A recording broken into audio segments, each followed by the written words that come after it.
यानी पेशेंस कितनी महत्वपूर्ण भूमिका निभाता है, इस बारे में विस्तार से जानेंगे एक कहानी के माध्यम से।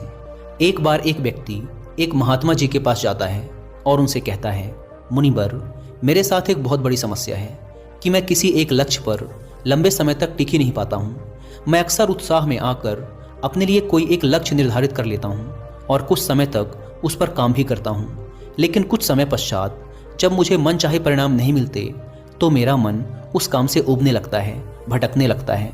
फिर मैं उस काम को छोड़कर किसी दूसरे काम को अपना लक्ष्य बना लेता हूँ और फिर उस लक्ष्य के साथ भी यही होता है।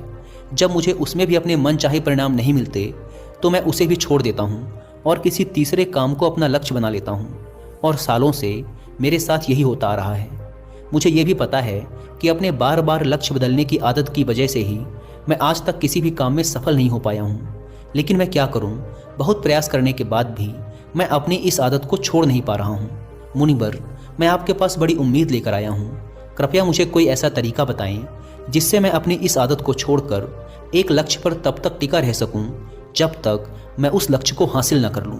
महात्मा जी ने उस व्यक्ति की बात पूरे ध्यान से सुनी और फिर कहना शुरू किया, सब्र का फल मीठा होता है।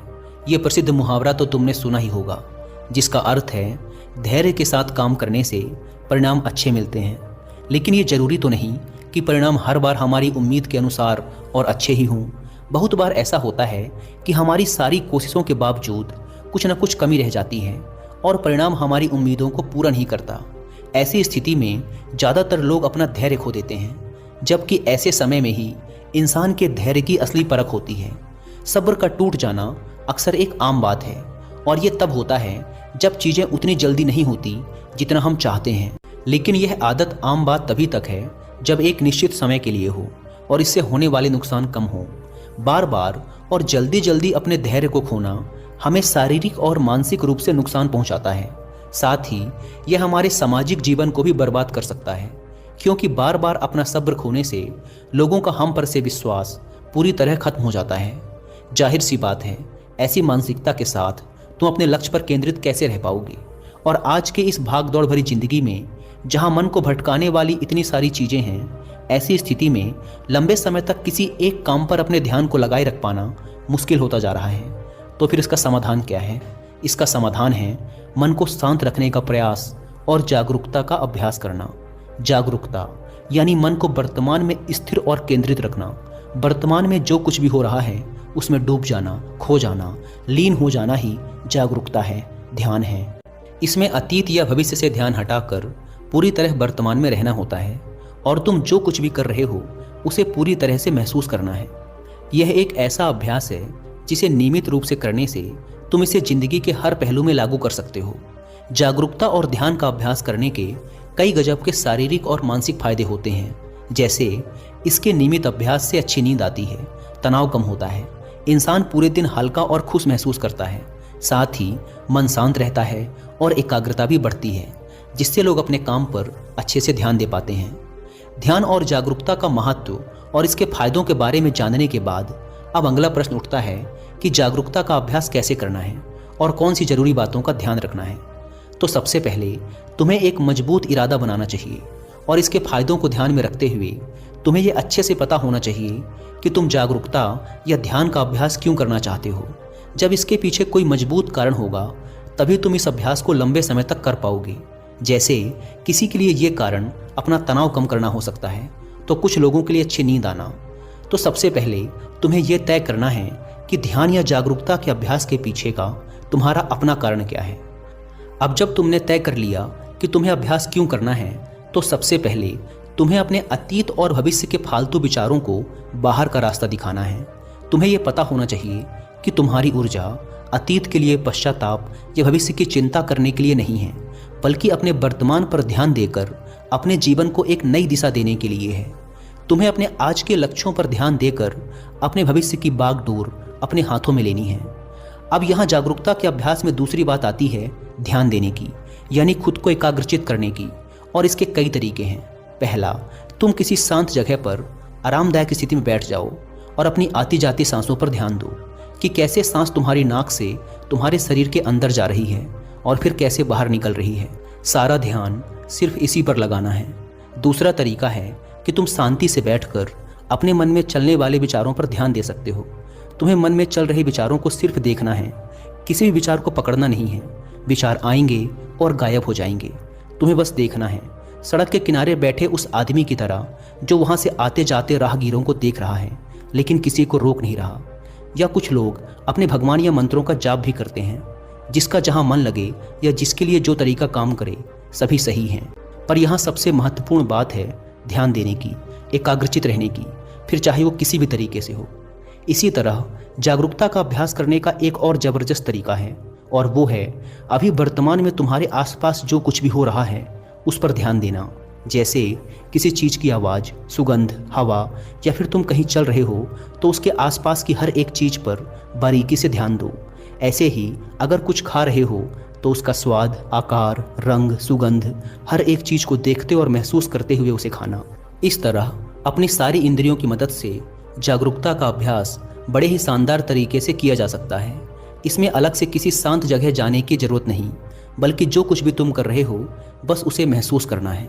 अपनी ज़िंदगी में हर इंसान कभी ना कभी ऐसी स्थिति में ज़रूर पहुंचता है जहां उसे लगता है कि वह अटक चुका है, उसे आगे कोई रास्ता नज़र नहीं आता, उसकी सफलता रुक सी जाती है।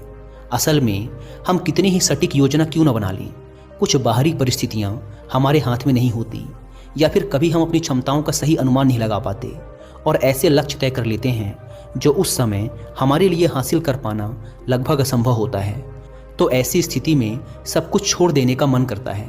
इसी वजह से ज़्यादातर लोग लक्ष्य तो निर्धारित कर लेते हैं लेकिन अपनी योजना पर लंबे समय तक काम नहीं कर पाते और हार मानकर अपना लक्ष्य बदल देते हैं या फिर योजना। जबकि बहुत बार ऐसे पलों में बस एक धक्के की ज़रूरत पड़ती है जो हमें फिर से उत्साहित कर सके। जब किसी काम में हमारी प्रगति हमारी उम्मीद से कम होती है या फिर नहीं होती, तब हम सबसे पहले उस काम को ही छोड़ देना चाहते हैं। ये स्वाभाविक है क्योंकि यही सबसे आसान काम लगता है उस समय। लेकिन यही बात सबसे खतरनाक भी है, क्योंकि अगर बार बार हार मान लेने की आदत पड़ गई तो फिर किसी भी काम में सफल होना तुम्हारे लिए बहुत मुश्किल हो जाएगा। ऐसी स्थिति में तुम्हें अपनी मानसिकता बदलने की ज़रूरत है। सबसे पहले जो हो रहा है उसका सही मूल्यांकन करना, गलतियों का पता लगाना और फिर उसके हिसाब से योजनाओं को नए तरीके से बनाने की ज़रूरत होती है।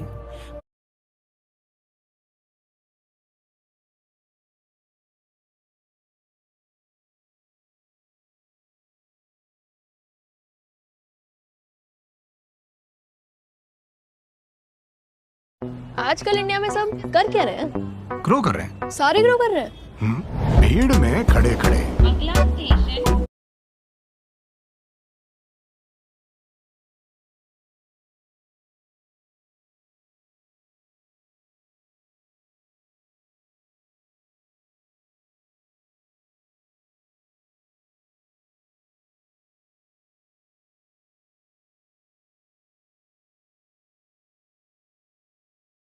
झूले पर पड़े पड़े। आज हलचल है। एंथू न्यू कार्स या ज्ञानी बड़े बड़े। तो बात अगर इंडिया की हो तो सारे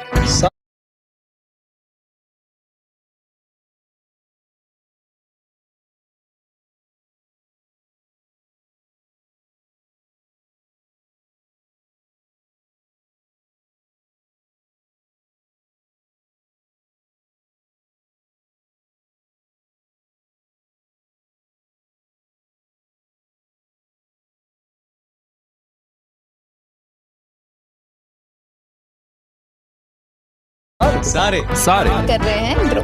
ग्रो ग्रो। तो आप भी SIP करो, इन्वेस्टमेंट करो या ट्रेडिंग करो, बस ग्रो करो। प्रतिभूति बाजार में निवेश बाजार जोखिमों के अधीन है। निवेश करने से पहले सभी संबंधित दस्तावेजों को ध्यान से पढ़ें।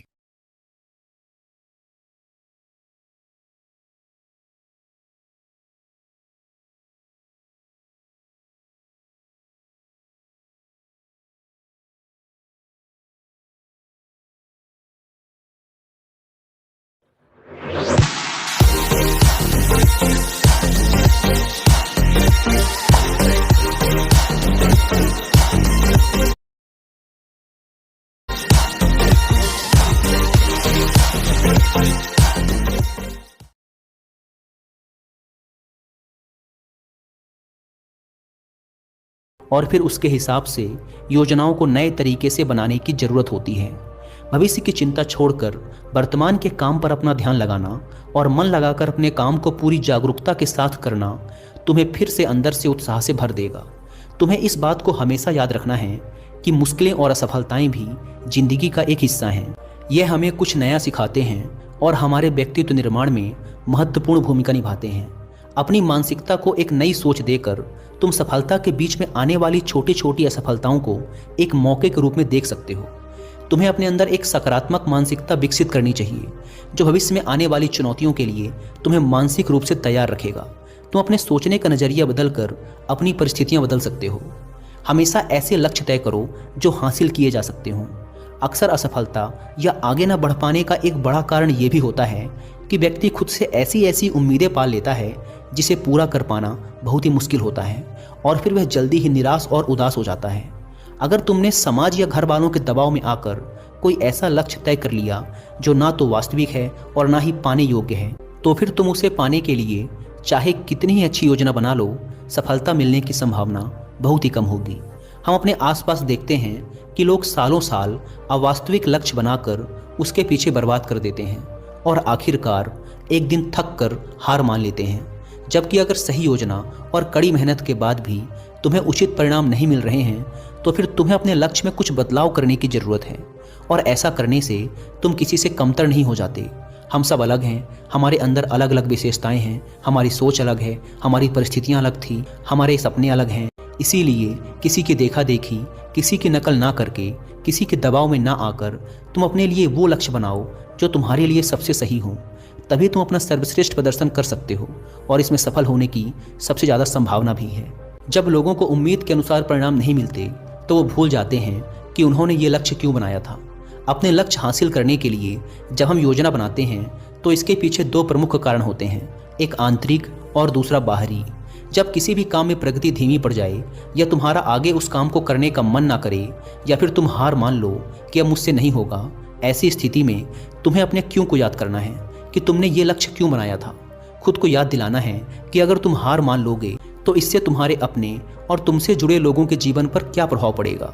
अपने लक्ष्य के पीछे के मजबूत कारणों को याद करना तुम्हें ऐसी स्थिति में हौसला देगा जब तुम हार मानने वाले होगे। हमारी उम्मीद यह बताती है कि जो काम हम कर रहे हैं उसका परिणाम कैसा होना चाहिए। हम कितनी और कैसी उम्मीद रखेंगे यह बहुत सी चीज़ों पर निर्भर करता है, जैसे हमारे अतीत के अनुभव, समाज की राय, बाहरी परिस्थितियाँ इत्यादि शामिल हैं। तुमने भी अनुभव किया होगा कि जब तुम्हारे परिवार, समाज या आसपास के लोग अच्छा कर रहे होते हैं तो तुम्हारे ऊपर भी उनसे अच्छा करने का तनाव बढ़ने लगता है। लेकिन ऐसी स्थिति में तुम्हें किसी की देखा देखी या दबाव में आकर कोई काम नहीं करना चाहिए, बल्कि अपनी काबिलियत, समय, परिस्थिति, जानकारी के अनुसार ही अपना लक्ष्य तय करके उस पर काम करना चाहिए। वैसे भी इस दुनिया में सबके सारे सपने कहाँ पूरे होते हैं, लेकिन उम्मीद पूरी ना होने की स्थिति में कुछ लोग टूट जाते हैं और हार मान लेते हैं, जबकि वहीं दूसरी तरफ कुछ लोग नए सिरे से नए जोश के साथ उस काम को पूरा करने में जुट जाते हैं। कभी सोचा है ऐसा क्यों होता है कि एक ही परिस्थिति में लोग इतनी अलग अलग प्रतिक्रिया क्यों देते हैं? क्योंकि हम सब एक दूसरे से अलग हैं, हमारी सोच और क्षमताएं अलग अलग हैं। वैसे उम्मीद या अपेक्षाएं रखना गलत नहीं है, क्योंकि ये हमें अंदर से उत्साहित और जोशीला बनाए रखती हैं। लेकिन ज़रूरत से अधिक उम्मीद और अपेक्षाएं रखना चिंता और तनाव का कारण बन सकती हैं। इसीलिए हमारी अपेक्षाएं हमेशा वास्तविक होनी चाहिए, क्योंकि निराशा का सबसे बड़ा कारण होता है अवास्तविक लक्ष्य बना लेना। तुम्हें अपने लक्ष्य तय करने से पहले अपनी योग्यता, जानकारी, पसंद, परिस्थितियां, समय और उपलब्ध संसाधन पर ध्यान देना चाहिए और उसी के अनुसार अपना लक्ष्य बनाना चाहिए, ताकि तुम अपनी क्षमताओं और जानकारियों का सही उपयोग करके अपना सर्वश्रेष्ठ प्रदर्शन कर सको, न कि किसी की देखा देखी या प्रभाव में आकर खुद को ऐसे काम में झोंक दो जिसके लिए तुम्हें बाद में पछताना पड़े। श्रीमद् भगवत गीता में कहा गया है कि कर्म करो, फल की चिंता मत करो, यानी कि सिर्फ परिणाम की लालच में काम ना करें, बल्कि उसके सफ़र का भी आनंद उठाएं। परिणाम मिलने में समय लगता है और बहुत बार वो हमारी उम्मीदों से मेल नहीं खाता, लेकिन जब हम उस काम की प्रक्रिया में खुशी महसूस करना शुरू कर देते हैं तब हम अपना सर्वश्रेष्ठ कर रहे होते हैं। फिर वह काम हमारे लिए काम नहीं बल्कि आनंद का स्रोत बन जाता है। सफलता की राह पर अक्सर उतार चढ़ाव आते ही रहते हैं, बहुत सी मुश्किलों और चुनौतियों का सामना करना पड़ता है। इसी तरह बहुत बार परिणाम तुम्हारी सोच के बिल्कुल विपरीत होगा, लेकिन अगर तुम्हें उस काम को करने में ही आनंद आ रहा है तो तुम उदास और हताश होने से बच जाओगे। कहते हैं कि जिंदगी का क्या भरोसा कब किस मोड़ पे ले आए। जीवन पूरी तरह से अनिश्चित है और हमेशा हमारी योजना के अनुसार चीज़ें नहीं हो सकती, क्योंकि इसमें बाहरी परिस्थितियां भी अपना असर डालती हैं जिन पर हमारा कोई वश नहीं चलता। इसीलिए ज़रूरी है कि हमारी उम्मीदों में थोड़ा लचीलापन हो। हमें किसी भी तरह के अनचाहे परिणाम के लिए हमेशा मानसिक रूप से तैयार रहना चाहिए। इससे अचानक परिस्थितियां बदलने पर व्यक्ति को सदमा नहीं लगता और वो सकारात्मक सोच के साथ आगे आने वाली चुनौतियों का डटकर सामना कर सकता है। धैर्य टूटने और निराशा में डूबने का अगला सबसे बड़ा कारण है दूसरों से अपनी तुलना करना। क्या चीते की रफ्तार की तुलना हाथी की चाल से करके इन दोनों में से किसी एक को दूसरे से कम समझना सही है? क्या शेर और मगरमच्छ की तुलना की जा सकती है? ये दोनों ही अपने क्षेत्र के धुरंधर हैं। ऐसे ही हम सब भी एक दूसरे से अलग हैं, हमारा व्यक्तित्व अलग है। इसीलिए तुलना किसी भी प्रकार से फायदेमंद नहीं होती। हर किसी का अतीत अलग था, परिस्थितियां अलग थी, परवरिश अलग थी। दूसरों से बेवजह की तुलना करना हमें तनाव में डाल सकता है, जो हमारे काम और स्वास्थ्य दोनों के लिए सही नहीं है। इसीलिए दूसरों से अपनी तुलना करने की बजाय अपने काम पर ध्यान लगाओ। लक्ष्य हासिल करने की दिशा में मनचाहे परिणाम ना मिलने पर कभी खुद को दोष मत दो। खुद के प्रति ज़्यादा कठोर होना भी सही नहीं है, क्योंकि लगातार खुद को दोष देते रहने से हालात तो बदलेंगे नहीं, बल्कि तुम्हारा आत्मविश्वास और आत्मसम्मान बुरी तरह से प्रभावित होगा, जिसका परिणाम ये होगा कि तुम फिर नए तरीके से शुरुआत करने में खुद को बेबस महसूस करोगे। कहते हैं जैसा इंसान सोचता है एक दिन वैसा ही बन जाता है। इसीलिए ये ज़रूरी है कि हम इस बात को लेकर जागरूक रहें कि हमारे मन में किस तरह के ख्याल ज़्यादा आते हैं। खास तौर पर सोने से ठीक पहले और सुबह उठने के ठीक बाद आने वाले विचार हमारी ज़िंदगी बदल देने वाले होते हैं, क्योंकि रात में सोने से पहले हम जो सोचते हैं हमारा अवचेतन मन पूरी रात उस पर काम करता है। कबीर दास जी ने एक बार कहा था कि निंदक नीरे राखिए, आंगन कुटी छबाए, बिन पानी साबुन बिना निर्मल करे सुभाए। यानी हमें अपने आसपास ऐसे लोग जरूर रखने चाहिए जो बिना किसी डर, संकोच और लाग लपेट के पूरी ईमानदारी से हमें हमारी गलतियों और कमजोरियों के बारे में बता सकें। लेकिन इसमें ध्यान देने वाली बात यह है कि वो हमारे शुभ चिंतक होने चाहिए, हमें सही से समझने चाहिए, क्योंकि सिर्फ तारीफ करके अपना काम निकलवाने वाले लोग हमें गलत रास्ता दिखा सकते हैं। वहीं सिर्फ कमियां ढूंढने वाले लोग हमें निरुत्साहित कर सकते हैं। हमें सही लोगों की पहचान करनी आनी चाहिए। जिस तरह से तुम अपनी तारीफ को खुले दिल से स्वीकार करते हो, उसी तरह अपनी आलोचनाओं को भी स्वीकार करना और अपने लक्ष्य को हासिल कर पाओगे। जीवन में मुश्किलें या चुनौतियां आने पर सबसे पहले वही लोग अपना धैर्य खोते हैं जिनका मन अशांत और बेचैन होता है, यानी जिनके मन और शरीर के बीच का तालमेल ठीक नहीं होता। तो अगर लोग अपने मन और शरीर के बीच ठीक से तालमेल बैठाना सीख लें, यानी खुद को शांत रखना सीख लें, तो वो ज़्यादा धैर्य और आत्मविश्वास के साथ आने वाली चुनौतियों का सामना कर सकते हैं। तो अब प्रश्न उठता है कि शरीर और मन के बीच संतुलन कैसे बनाया जाए। तो ऐसा करने के बहुत से तरीके हैं, जैसे हर सुबह ध्यान का अभ्यास करना, गहरी सांसें लेना, जागरूकता का अभ्यास करना, प्रकृति के साथ जुड़ना, योग और प्राणायाम जैसे अभ्यासों को अपने जीवन का हिस्सा बनाना इत्यादि। एक और चीज़ जो व्यक्ति को ज़्यादा धैर्यवान और खुशहाल बनाती है वो है आभार व्यक्त करना। जब इंसान का पूरा ध्यान उस चीज़ पर होता है जो उसके पास नहीं है, तो यह बात उसके अंदर बेचैनी पैदा करती है। फिर वह इस बेचैनी में आकर अपना धैर्य खो देता है और ऐसे निर्णय लेने लगता है जो उसे असफलता की ओर ले जाते हैं। फिर यह असफलता उसे और बेचैन कर देती है और फिर इस तरीके से यह एक चक्र बन जाता है जिस पर व्यक्ति उलझकर रह जाता है। आभार व्यक्त करना एक ऐसा अभ्यास है जिसमें हम जानबूझकर जिंदगी में होने वाली अच्छी चीज़ों पर ध्यान देते हैं और उसके लिए खुशी महसूस करते हैं। हमें हर दिन थोड़ा समय निकालकर हर उस छोटी से छोटी चीज़ के लिए भी आभार प्रकट करना चाहिए जिसने हमारे जीवन को खुशहाल, समृद्ध और आसान बनाया है। धन्यवाद अदा करने का यह अभ्यास हमारी मानसिकता को बदलकर हमारे अंदर धैर्य विकसित करने में एक महत्वपूर्ण भूमिका निभाता है। अगली चीज़ जो इंसान के अंदर धैर्य विकसित करती है वो है अपने समय का सही उपयोग करना। तुमने देखा होगा कि कुछ लोग अक्सर समय की कमी का रोना रोते रहते हैं, जबकि यह सबके पास एक बराबर है। दिन के 24 घंटे और हफ्ते के 7 दिन।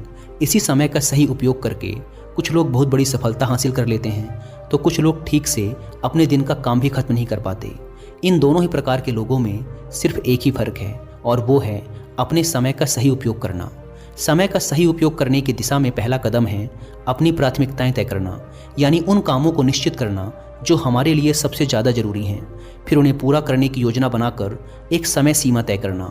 काम पूरा करने की समय सीमा निश्चित करना जरूरी है, क्योंकि यही हमें अनुशासित रखती है, वरना टाल मटोल करना तो इंसानी स्वभाव है। अपने दूर के बड़े लक्ष्यों को तय करने के बाद उनको पूरा करने की योजना को दिन, हफ्ते और महीनों में बांटना भी जरूरी है, क्योंकि यह हमारे काम को बहुत आसान बना देता है। जब इंसान के पास अपने काम को पूरा करने की एक अच्छी योजना होती है तो फिर फालतू के कामों में अपना समय बर्बाद करना भी कम हो जाता है और हम अनुशासित बने रहते हैं। कभी कभी ऐसा होता है कि हमने लक्ष्य भी बना लिया, योजना भी बना ली, दिन, हफ्ते और महीनों में उसे तोड़ भी लिया, लेकिन कभी कोई मेहमान आ गया या फिर किसी दोस्त ने कभी कहीं जाने की बात कर दी तो हमारी सारी योजना ही खराब हो जाती है। लेकिन अगर ज़्यादा ज़रूरी नहीं है तो फिर ऐसी स्थिति में हमें ना कहना भी आना चाहिए, क्योंकि हर समय हर किसी के लिए उपस्थित रहना हमें हमारे लक्ष्य से भटका देता है। लेकिन ज़्यादातर लोगों के लिए ना कह पाना बहुत मुश्किल होता है। कुछ लोग तरह तरह के बहाने बनाते हैं तो कुछ लोग नज़रअंदाज करके बचने की कोशिश करते हैं, लेकिन यह एक सही तरीका नहीं है। हमें अपने काम और स्थिति के बारे में बताते हुए उन्हें मना करने का उचित कारण देना चाहिए। अगर वो लोग सच में हमारे शुभचिंतक या हमें समझने वाले होंगे तो वो हमारे साथ बहस या ज़बरदस्ती नहीं करेंगे। इस दुनिया में जितनी भी बड़ी हस्तियाँ हुई हैं, सभी में एक बात समान है कि उन्होंने समय और धैर्य का महत्व समय रहते समझ लिया था। जब हमें कोई दूरगामी लक्ष्य हासिल करने होते हैं तो उसकी सफलता के लिए धैर्य का होना बेहद आवश्यक है। ये बात उन सब ने जान ली थी। कुछ लोग धैर्य और सब्र को गलत तरीके से समझते हैं। उन्हें लगता है कि हाथ पर हाथ रखकर इंतजार करना ही धैर्य है, जबकि धैर्य एक सतत चलने वाला कर्म है। धैर्य के साथ लगातार परिश्रम करना भी जरूरी है, तभी हम अपना लक्ष्य हासिल कर सकते हैं। लक्ष्य हासिल करने की दिशा में धैर्य को विकसित करने के लिए कुछ बातों को ध्यान में रखना बेहद जरूरी है। जल्दबाजी में निर्णय लेने पर ज़्यादा संभावना है कि हमारा निर्णय गलत दिशा में होगा। इसीलिए कोई भी निर्णय लेने से पहले इसके फायदे और नुकसान पर सोचना और उसके बाद सही से निरीक्षण करके उचित निर्णय लेना ही निर्णय लेने का सही तरीका है। लेकिन इतनी लंबी प्रक्रिया के लिए हमारे अंदर धैर्य होना चाहिए। हमें तुरंत परिणाम हासिल करने के चक्कर में जल्दबाजी नहीं करनी चाहिए, क्योंकि छोटा रास्ता कभी सही नहीं होता। भावनाओं में बहकर निर्णय लेना भी खतरे से खाली नहीं होता। अगर धैर्य के साथ सभी उपलब्ध विकल्पों के बारे में अच्छे से जानकारी लेकर अपनी समझ का सही उपयोग करके उसमें से अपने लिए सही निर्णय लेते हैं तो हमारी सफलता की संभावना सबसे ज़्यादा होती है। और जब किसी काम की शुरुआत इस तरीके से होती है तो समझो आधा काम पूरा हो गया। हमें लक्ष्य हासिल करने के लिए लगातार कोशिश करने और एकाग्रचित बने रहने की ज़रूरत होती है। जब हमें तुरंत परिणाम नहीं मिलता तो भटकाव आसान हो जाता है। कुछ लक्ष्य ऐसे होते हैं जिनके लिए कितना ही प्रयास कर लिया जाए, लेकिन उन्हें एक निश्चित समय के बाद ही हासिल किया जा सकता है। लेकिन इतने समय तक लक्ष्य की तरफ केंद्रित रहना आसान काम नहीं। इसके लिए सही योजना, दृढ़ इच्छा शक्ति और धैर्य की जरूरत पड़ती है। धैर्य हमें अनुशासित भी बनाता है और काम के बीच में भटकाव और चिंता से दूर रखता है। तुरंत मिलने वाले परिणाम हमें और जल्दी हासिल करने का लालच देते हैं। इससे होता ये है कि हम जो भी छोटी छोटी सफलता या लक्ष्य हासिल करते हैं उसके लिए खुश होना भूल जाते हैं, जिससे हमारे अंदर उस छोटी सफलता का उत्साह नहीं आ पाता और हम उसी तनावपूर्ण स्थिति में बने रहते हैं जो काम के बीच में होती है। बूंद बूंद से ही सागर बनता है। हर काम के लिए एक निश्चित समय लगता है। बदलता मौसम भी इस बात को सिद्ध करता है। बड़े और महत्वपूर्ण लक्ष्यों को हासिल करने में समय, दृढ़ता और धैर्य लगता है। बड़े लक्ष्य के लिए बड़े धैर्य की भी जरूरत पड़ती है, क्योंकि धैर्य हमें डटे रहने में मदद करता है। ऐसे समय में जब कोई परिणाम मिलता ना दिखाई दे, धैर्य हमारी निराशा को दूर करता है और हौसला बढ़ाता है, जिससे हम अपने लक्ष्य को हासिल करने की दिशा में लंबे समय तक पूरी दृढ़ता और आत्मविश्वास के साथ लगे रहते हैं। इतना कहने के बाद महात्मा जी ने अपनी बात समाप्त की और वो मौन हो गए। उस व्यक्ति को भी धैर्य और सफलता प्राप्ति में धैर्य के महत्व का अर्थ पता चल चुका था। उसने इस जानकारी के लिए महात्मा जी का धन्यवाद किया और वहाँ से चला गया। दोस्तों, मुझे उम्मीद है कि आपको भी इस वीडियो से काफ़ी कुछ सीखने को मिला होगा। धन्यवाद।